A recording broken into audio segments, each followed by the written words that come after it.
구약성경 다니엘 6장, 구약 1243페이지입니다. 다니엘서 6장 10절 말씀 우리 다 같이 한 목소리로 봉독하겠습니다. 시작. 다니엘이 이 조서에 왕의 도장이 찍힌 것을 알고도 자기 집에 돌아가서는 윗방에 올라가 예루살렘을 향한 창문을 열고 전에 하던 대로 하루 3번씩 무릎을 꿇고 기도하며 그의 하나님께 감사하였더라. 아멘. 자, 오늘은 찾아온 기회, 찾아온 기회라는 제목으로 하나님의 말씀을 함께 나누겠습니다. 우리 성도님도 요즘 삶이 어떠세요? 평안하십니까? 평안하세요, 우리 성도님들? 네. 좀 목소리에 좀 이게 자신이 느껴지지가 않네요. 보통 우리가 교회에서 많이 하는 그 인사가 이제 평안하십니까? 하는 인사가 샬롬 이런 인사 많이 하잖아요. 그런데 이 샬롬이라는 인사가요, 이 샬롬이라는 단어의 어원이 샬람이라는 단어입니다. 이것은 대가를 지불하다라는 그 뜻을 갖고 있는데요. 한마디로 우리가 샬롬하기 위해서는 대가를 지불해야만 평안할 수 있다라는 것을 뜻하죠. 우리 성도님들께서 특별 새벽 기도에도 잘 나오시고 또 오늘 이렇게 수요 예배도 나오셨는데 하나님이 기뻐하시는 그 대가를 치르셨는데 평안하실 줄 믿습니다. 우리 한번 다 같이 인사해 보겠습니다. 샬롬. 네, 샬롬. 우리 모든 성도님들 평안하실 수 있기를 간절히 소망합니다. 자, 우리가 이렇게 참 평안하면서 살 수 있으면 너무너무 좋겠는데요. 제가 성도님들에게 어떻게 평안하십니까? 인사드렸을 때 자신 있게 저 평안합니다. 요즘 삶이요 너무너무 평안하고 행복해요 라는 얘기를 좀 자신 있게 말하기 좀 어려우셨던 것 같아요. 왜냐하면 참 아쉽게도 우리 삶은요 수많은 위기와 어려움들이 계속해서 몰려옵니다. 이거 좀 해결된 것만 같은데 또 저 문제가 또 찾아오게 되고요. 도대체 나는 좀 언제쯤 평안하고 평탄할 수 있을까? 그런 염려와 걱정들이 우리 삶을 너무나 힘들게 하죠. 제가 방금 말씀드린 것처럼 우리가 평안하기 위해서는 대가를 치러야 된다라고 이야기를 했는데 하나님 말씀을 잘 따르는 그런 삶을 좀 살고 있는데 특별히 이 특별 새벽 기도에도 더욱더 열심히 애쓰고 있는데 왜 내 삶에는 좀 여전히 이런 어려움과 힘듦이 계속해서 찾아오지? 그런 생각이 충분히 드실 수 있습니다. 그런데요 우리 성도님들께서 좀 위로를 얻으셨으면 좋겠습니다. 옛말에 그런 이야기가 있잖아요. 전화위복이다. 지금 겪고 있는 이 화가요 나중에는 복으로 바뀔 수 있다라는 것을 뜻하는 그 사자성어인데요. 우리 성도님들이 지금 겪고 계신 그 어려움들이 나중에 우리 성도님들의 삶에 복으로 바뀔 줄 믿습니다. 그런 이야기가 우리가 그냥 일상적으로 나눌 수 있을 텐데요. 성경에도 그런 이야기가 등장합니다. 이 화가 복으로 변하는 이야기. 자, 오늘은 다니엘서의 말씀을 함께 나누겠습니다. 자, 오늘 우리가 읽은 이 다니엘서 말씀 너무나 잘 아는 말씀이죠. 특히 이 6장은요 우리가 많이 들어봤을 법한 그런 내용의 이야기입니다. 다니엘이 하나님을 향해서 기도하기를 멈추지 않았던 그 이야기, 그리고 하나님께서 다니엘을 그 사자굴에서부터 건져주셨던 그 이야기. 우리는 이 이야기를 참 많이 어려서부터 듣고 자라셨을 거예요. 그래서 이 본문을 가지고 참 다양한 설교들을 합니다. 그러면서 이제 다니엘의 이런 기도했던 모습들을 통해서 여러 가지 10가지 그 이야기를 기도하는 10가지 방법, 20가지 방법 이런 이야기들도 하면서 이제 기도의 방법들에 대해서 우리가 많이 이야기를 합니다. 그것도 너무나 은혜가 되고 참 귀한 말씀이죠. 그것도 참 맞는 말씀인데요. 사실 이 다니엘서 6장이 우리에게 하고자 하는 그 이야기는 조금 더 깊이 들어가면 또 다른 이야기가 있습니다. 오늘은 그 이야기를 좀 살펴보려고 해요. 자, 오늘 말씀 이 다니엘서 6장을 좀 이해하기 위해서는요 그 바로 앞에 5장 말씀도 우리가 함께 나눠야 됩니다. 다니엘서 5장에 어떤 일이 있었는지를 우리가 알아야만 다니엘서 6장의 이 스토리를 온전히 이해할 수 있을 텐데요. 우리 바로 앞에 나와 있는 다니엘서 5장 24절부터 31절까지의 말씀을 저와 성도님들이 한 절씩 돌아가면서 함께 말씀을 나누겠습니다. 바로 앞장이죠. 다니엘서 5장 24절로 31절까지의 말씀 우리 한 절씩 돌아가면서 교독하겠습니다. 제가 먼저 24절 읽겠습니다. 이러므로 그의 앞에서 이 손가락이 나와서 이 글을 기록하였나이다. 기록된 글자는 이것이니 곧 메네 데겔 우바르시니라. 그 글을 해석하건대 메네는 하나님이 이미 왕의 나라의 시대를 세워서 그것을 끝나게 하셨다 하미요. 데겔은 왕을 저울에 달아보니 부족함이 보였다 하미요. 베레스는 왕의 나라가 나뉘어서 메대와 바사 사람에게 준 바 되었다 함이니이다 하니 이에 벨사살이 명하여 그들이 다니엘에게 자주색 옷을 입히게 하며 금사슬을 그의 목에 걸어주고 그를 위하여 조서를 내려 나라의 셋째 통치자로 삼으니라. 함께 읽겠습니다. 그날 밤에 갈대아 왕 벨사살이 죽임을 당하였고 메대 사람 다리오가 나라를 얻었는데 그때 다리오는 62세였더라. 아멘. 자, 5장 마지막 부분에 어떤 일이 있었냐면요, 우리가 너무나 잘 아는 이야기죠. 벨사살 왕이 잔치를 벌이고 있었습니다. 제가 새벽 예배 때 이 부분에 대해서 한번 말씀드린 적이 있었는데 이 잔치가 굉장히 아주 문란한 잔치였습니다. 본래 이 시대만 하더라도요, 이 술 마시는 잔치를 벌일 때 남자와 여자가 동석해서 같이 모여서 이렇게 술 잔치를 벌이지 않습니다. 그런데 5장 앞부분을 보면요, 이 벨사살 왕이 귀족 1000명을 불러다가 술을 마시는데요, 왕의 귀족과 왕후들과 후궁들을 다 불러서 같이 마시는 그런 자리였습니다. 그 당시 지켜지던 이 매너마저도, 흔히 지켜지던 그 예절마저도 무시한 채 아주 흥청망청 그렇게 잔치를 베풀었던 이 벨사살 왕, 아주 망나니 왕일 수밖에 없는데, 이 왕에게 갑자기 그 잔치를 벌이는 자리에 손가락 하나가 나타나서 이제 알 수 없는 단어를 썼고요. 이것을 해석할 수 있는 사람을 찾다 보니 다니엘이 와서 이것을 해석한 것이죠. 자, 이제 왕의 시대는 끝났습니다. 하나님께서 저울에 달아보셨더니 왕이 부족하다고 합니다. 그래서 하나님께서 나라를 나누어서 메대와 바사에게 줄 것이다라고 말씀하십니다. 이렇게 해석을 하고 나죠. 자, 그러자 이제 벨사살 왕이 그래, 해석을 했으니 내가 약속을 지키겠다 하면서 선물을 내려주는데, 그날 밤에 이 갈대아 왕, 이 갈대아라고 하는 것은요, 바벨론을 뜻하는 얘기고요. 이 바벨론의 왕이었던 벨사살이 이제 메대 사람 다리오에 의해서 죽임을 당하게 됩니다. 그날 밤에 이 메대라는 나라가 쳐들어와서 이 벨사살 왕을 죽이게 되는 것이죠. 자, 한마디로 이제 이 다니엘이 자신이 섬기고 있었던 바벨론이라는 나라가 멸망을 하게 된 것이에요. 자신이 섬기고 있었던 그 바벨론이라는 나라, 아주 고위 관직으로 바벨론에서 열심히 일하고 있었는데 그런데 갑자기 그 바벨론이 멸망을 당하고 난 겁니다. 자, 그래서 이제 메대가 그 땅을 다스리게 됐는데요, 우리 성도님도 한번 상식적으로 생각해 보시죠. 바벨론이 멸망을 했으면 그 나라에서 일했던 고위 관직들, 그 왕의 부하들은 보통 어떻게 될까요? 보통 처형되거나 포로로 끌려가는 것이 일반적이잖아요. 그런데 다니엘은 그렇지가 않습니다. 우리 6장 2절 말씀을 함께 읽어보겠습니다. 다니엘서 6장 2절 말씀 다 같이 한 목소리로 봉독하겠습니다. 시작. 또 그들 위에 총리 셋을 두었으니 다니엘이 그중 하나이라. 이는 고관들로 총리에게 자기의 직무를 보고하게 하여 왕에게 손해가 없게 하려 함이었더라. 아멘. 자, 이 다리오라는 왕이요, 이제 자신이 다스리는 그 나라들, 너무나 크고 방대한 그 나라를 다스리기 위해서 이 120명에 다다르는 그런 고위 간직들, 고관들을 세우게 됩니다.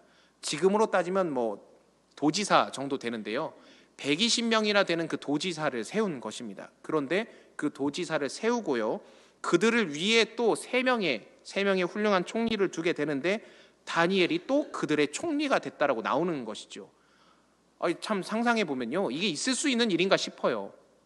멸망당한 그 나라의 고관이었던 다니엘이 그 땅을 점령한 이 메대라는 나라에 또다시 고관 자리로 오른다라는 것이 이게 상식적으로 가능한 것인가? 우리는 보통 이 이야기를 나누면서요, 그래, 하나님 말씀 잘 듣고 지혜롭고 주님만 의지하고 살아가면 저렇게 출세길이 어려운 상황에서도 활짝 열릴 수 있어 다니엘과 같이 저렇게 열심히 기도하면서 살아가야 돼라고 우리가 많이 이야기를 나누지만, 그것도 뭐 은혜 있는 이야기지만 사실 성경은요, 성경은 위인전이 아닙니다. 성경은 위인전이 아니에요. 그래서 다니엘이라는 이 한 사람의 훌륭함을 내세우기 위해서, 다니엘이 이렇게 하나님께 기도 열심히 했더니 출세도 잘하고 잘 나가고 있다라는 것을 이야기하기 위해서 다니엘서가 쓰여져 있는 것이 아닙니다. 하나님께서 다니엘이 바벨론의 포로로 와서 그 포로로 생활하면서부터 고관 되신 자리까지 오르고, 그 바벨론이라는 나라가 멸망해서 메대라는 나라가 그 바벨론을 다스리는 상황에서도 또다시 다니엘을 그 나라의 고관으로서 세우셨던 그 이유, 그것은요, 다니엘이 뛰어났기 때문에, 기도 열심히 했기 때문에 그렇게 됐다라는 것을 다니엘서가 이야기하려는 것이 아니라, 그것을 하려는 것이 아니라 하나님의 계획이라는 것은 매우 크고요, 그것을 이루기 위해서 다니엘은 그냥 한 부분을 감당했던 것에 불과합니다. 그래서 우리가 집중해야 될 것은요, 다니엘이 이렇게 출세해서 잘 나가는 것에 집중할 것이 아니라 과연 하나님께서 다니엘에게 어떤 것을 맡겼던 것이고, 그리고 우리는 그것을 통해서 내 삶에 하나님께서 어떤 것을 맡기려 하시는지를 발견해내는 것, 그것이 우리가 다니엘서 이 앞부분을 보면서 깨달아야 되는 부분입니다. 자, 하나님께서는요, 이 다니엘을요, 이 메대라는 나라의 고관 대신으로 삼으셨습니다. 자, 그런데 오늘 말씀을 보니까요, 이제 그 다니엘이 하나님께 늘 기도하던 그 모습의 이야기가 나옵니다. 우리가 읽은 말씀 본문을 보면 이제 다니엘이 날마다 늘 하던 대로 창문을 열고 전에 하던 대로 하나님께 기도하는 모습이 나오는데, 이거의 앞선 내용이 어떤 내용인지 우리 성도님들 다들 잘 아시죠? 이 내용은 이 다니엘의 정적들이요, 다니엘을 제거하기 위한 그 내용들이 우리가 읽은 말씀 본문 바로 앞에 등장합니다. 우리 말씀을 좀 함께 읽어보시겠는데요, 바로 앞에 나와 있죠. 6장 7절 말씀을, 6장 7절과 8절과 9절 말씀을 우리 함께 읽어보겠습니다. 다니엘서 6장 7절입니다. 나라의 모든 총리와 지사와 총독과 법관과 관원이 의논하고 왕에게 한 법률을 세우며 한 금령을 정하실 것을 구하나이다. 왕이여, 그것은 곧 이제부터 30일 동안 누구든지 왕 외에 어떤 신에게나 사람에게 무엇을 구하면 사자굴에 던져 넣기로 한 것이니이다. 그런즉 왕이여, 원하건대 금령을 세우시고 그 조서에 왕의 도장을 찍어 메대와 바사에 고치지 아니하는 규례를 따라 그것을 다시 고치지 못하게 하옵소서 하매, 이에 다리오 왕이 조서에 왕의 도장을 찍어 금령을 내니라. 아멘. 자, 이 말씀을 보면요, 이 다니엘의 정적들이 다니엘을 제거하기 위해서 꾀를 냅니다. 자신들이 꾀를 내놓고서는 이렇게 이야기를 해요. 나라의 모든 총독과 지사와 여러 사람들하고 얘기 나눠봤는데요, 우리 위대하신 왕을 위해서 30일 동안 오직 왕에게만 절하게끔, 오직 왕만 숭배하게끔 이런 조서를 내리려고 합니다. 왕이시 어떠십니까? 오직 왕만을 위해서 그러는 거예요. 이렇게 이야기를 하죠. 그런데 여기서 저는 한 가지 의문이 듭니다. 이 다리오라는 왕은요, 우리가 방금 이야기했던 이 벨사살, 망나니와 같았던 벨사살 왕과는 달랐던 인물입니다.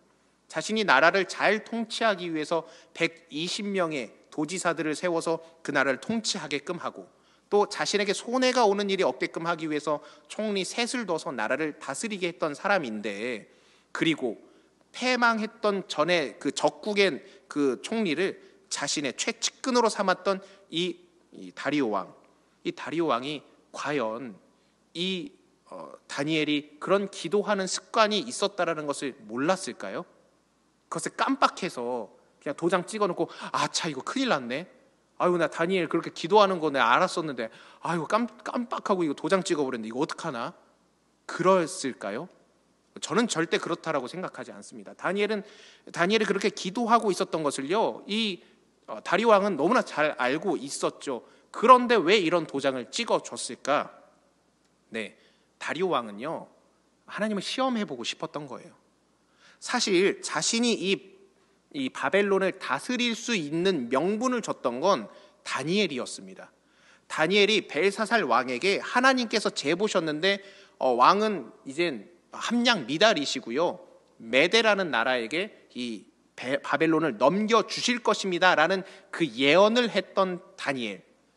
이 다리오 왕의 입장에서는요, 자신이 이 나라를 다스릴 거에 대해서 아주 훌륭한 명분을 제시해줬던 그 다니엘이 너무나 고마웠기 때문에, 그래서 적국에 망한 그 나라의 총리였음에도 불구하고 자신이 이 땅을 다스릴 명분을 줬던 그 다니엘을 자신의 최측근으로 삼았던 것이죠. 그러면서 그렇게 삼아는 놨는데 이 다리오 왕이 의구심이 들었던 거예요. 정말 이 다니엘이 말했던 이 이야기가 정말 그 전지전능한 하나님의 이야기일까? 과연 하나님은 정말 맞을까? 시험해보고 싶었던 것입니다. 그래서 이 왕은 다니엘이 그것을 그렇게 기도하는 것을 알고 있는 상황임에도 불구하고 도장을 찍었던 것이죠. 자, 그런 상황입니다. 자, 그 상황에서 오늘 우리가 읽은 말씀 본문을 보면요, 다니엘은 그 조서에 왕의 도장이 찍혔다라는 사실을 알고 있었어요. 그럼에도 불구하고 자신의 집에 와서 늘 하던 대로 기도를 합니다. 이때 다니엘의 심정이 어땠을까요? 죽기 아니면 까무라치기다, 그냥 될 대로 되라지 하고 기도를 했을까요? 예, 다니엘은요, 아마 신이 나서 기도를 했을 것입니다. 다니엘은 드디어 기회가 찾아왔다라고 이야기하면서 기도를 했을 것입니다.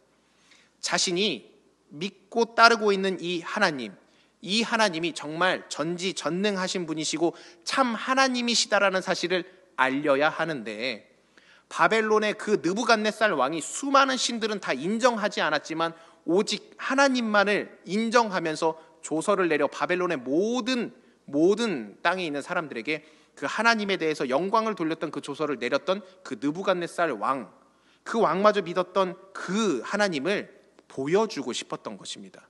그런데 만약에 자기가 어떤 친척들의 잘못으로 인해서 또는 자신이 저지른 어떤 부정부패로 인하여서 끌려가서 처벌을 당하게 된다라면 그것은 덕이 되지 않는 것이고 하나님의 영광이 나타날 수가 없는 상황인 거잖아요. 그런 상황 가운데 어떻게 하면 우리 하나님이 진짜 살아계신 분이고 그 하나님만을 따라야 된다라고 이 다리오 왕에게 도대체 어떻게 가르쳐 주지? 어떻게 해야 이 다리오 왕이 그것을 믿을 수 있을까 고민하던 찰나에 이런 일이 벌어졌으니, 다니엘은 드디어 기회가 찾아왔다. 드디어 찾아온 그 기회, 그것을 놓치지 않고 기도를 했던 것이죠. 그리고 그 이후에는요, 우리가 너무나 잘 아는 것처럼 다니엘은 사자굴에 던져지게 되는데 아무렇게나 상하지도 않고 그 어떤 상처도 없이 건짐을 당하게 됩니다. 그렇게 건져지고 나서 다니엘이 무엇이라고 이야기를 하냐면요, 오늘 우리가 읽은 말씀 다니엘서 6장의 22절 말씀을 함께 보시겠습니다. 우리가 읽은 말씀 본문 다니엘서 6장 그리고 뒤에 나와 있는 6장 22절 말씀, 우리 찾으셨으면 다 같이 한 목소리로 봉독하겠습니다. 시작.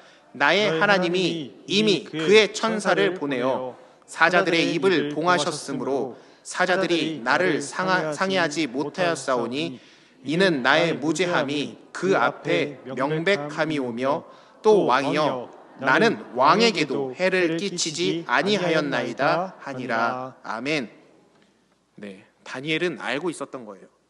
하나님께서 이스라엘을 구원하시기 위해서 바벨론에 포로됐던 그 70년의 기간이 드디어 거의 다 찼고 이제 곧 있으면 하나님께서 약속하셨던 그 포로 기간이 다 끝나갈 텐데 이것을 주님께서 어떻게 이끌어 가실까?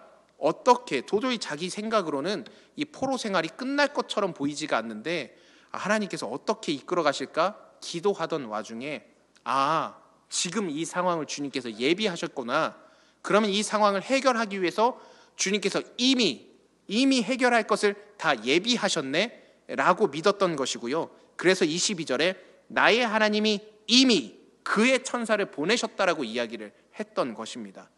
그리고 이 다니엘이요, 왕에게도 이야기를 합니다. 나는 왕에게도 해를 끼치지 아니하였나이다 라고 이야기를 하는 것이죠. 이처럼 전지전능한 신을 믿고 있는 다니엘이 혹 나에게 칼을 들이댄다라면, 나에게 반기를 든다라면 이거 도대체 어떡하지? 이 다리오 왕은 겁이 났을 것입니다. 그런데 다니엘이 이야기하죠. 왕이시여, 나는 왕에게도 해를 끼치지 아니하였나이다라고 그렇게 이야기를 하고 있는 것이죠. 이 다리오 왕은요, 후에 이제 그 페르시아어로 이름이 바뀌게 되는데 그게 고레스 왕이고요. 이 고레스 왕은 우리가 너무나 잘 알다시피 이 포로됐던 이스라엘 백성들을 해방시켜 주라는 그 조서를 내렸던 그 왕입니다. 하나님께서는요, 이스라엘이 해방되기 위한 그 장대한 계획을 이미 다 구상하고 계셨고요. 그 장대한 계획을 이루어 가기 위해서 다니엘을 바벨론에 보내셨던 것이고, 그 과정을 하나 이루어 가는데 다니엘을 사용하셨던 것이죠. 우리는 이 말씀을 읽을 때 다니엘이 출세했던 것, 총리로서 잘 나가면 살아갔던 것에 대해 집중할 것이 아니라, 하나님께서는 이 포로됐던 이스라엘 백성들을 해방하기 위해서 이렇게 너무나 길고 세밀하고 또 자세하게, 너무나 귀하게, 너무나 멋지게 이런 계획들을 다 세워 놓으셨구나 라는 것을 우리가 감격하시면서 이 말씀을 읽으셔야 되는 것입니다. 우리 성도님들께서는 이 말씀을 묵상하실 때요, 하나님, 주님께서는 이미 수많은 것을 내다보셨네요. 내가 생각지도 못했던 그런, 내가 감히 상상할 수 없는 그 수많은 스토리들을 너무나 길게 예비해 놓으셨네요. 이렇게 감격하시면서 읽으실 수 있기를 소망합니다. 다니엘은 날마다 기도하던 그 가운데에 하나님께서 함께 하신다라는 그 사실을 믿었던 사람이고요. 그래서 하나님께서 이런 프로젝트를 갖고 계시구나, 그렇다라면 내가 사자굴에 던져지는 거, 이거는 오히려 기회다, 이게 위기가 아니라 그래 오히려 기회다 라고 말할 수 있었던 그런 믿음이 다니엘에게 있었던 것이죠. 혹시 우리 성도님들께서 하루하루 삶을 살아가시면서 정말 예기치 못한 위기 가운데 놓여서 괴로워하고 계시지는 않습니까? 도대체 나는 아무 잘못도 저지르지 않았는데 내 삶 가운데 이런 위기는 왜 닥쳐왔지? 내가 저지른 그 어떤 잘못도, 어떤 실수도 아닌데 도대체 이해되지 않는 고난과 여러 가지 어려움, 위기들, 그것이 우리 성도님들을 붙잡고 흔들고 괴롭히고 있지는 않습니까? 저는 우리 성도님들께서 그 가운데 일하시는 주님을 믿으실 수 있기를 간절히 소망합니다. 우리 성도님들에게 찾아온 기회일 수 있다는 사실을 우리 성도님들이 믿으실 수 있기를 간절히 소망합니다. 다니엘이 믿음을 갖고 바라봤기 때문에 그 가운데 있는 주님의 기회를 잡았던 것처럼, 두렵고 떨리는 일임에도 불구하고 하나님이 이런 계획이 있으셨구나, 이렇게 풀어가려고 하시는구나 라고 믿으며 나아갔고, 오늘 이 다니엘서를 통해서 하나님께서 우리에게 나는 이런 계획을 갖고 있었어, 나는 너희들의 삶을 이렇게 인도해 갈 거야, 너희들의 삶 가운데 있는 수많은 어려움들, 그거 내가 기회로 삼을 거야, 그것을 바꿔서 복으로 바꿔줄 것이야. 근데 너희들을 위한 복이 아니라 하나님의 나라를 위한 복, 하나님 자신을 위한 복으로 내가 변화시켜 줄 거야 라고 말씀하고 계시는 그 음성을 우리가 들으시고 그것을 믿으시고 우리가 깨달을 수 있기를 간절히 소망합니다. 우리 성도님들께서 앞으로 이 말씀을 묵상하시면서 나에게 이해되지 않는 어려움들, 내가 받아들일 수 없는 아픔들, 슬픔들, 고난들이 있다라면요, 하나님, 이것을 통해 나의 삶을 변화시켜 주시옵소서, 이것을, 이 위기를 하나님 복으로 바꾸어 주시옵소서. 그런데 나의 복이 아니라, 내가 잘 먹고 잘 살고 출세하는 복이 아니라 하나님 나라를 위해 가는 그 복, 하나님 나라를 세워가는 그 복에 내가 귀하게 쓰임받을 수 있도록 아버지 함께하여 주시옵소서. 그렇게 고백하며 기도하실 수 있는 모든 성도님들 되실 수 있기를 간절히 소망합니다. 그것을 통해 주님 나라를 이루는데 최전방에서 가장 앞장서서 감당하시는 우리 세연의 모든 성도님 되실 수 있기를 주님의 이름으로 간절히 축원합니다. 우리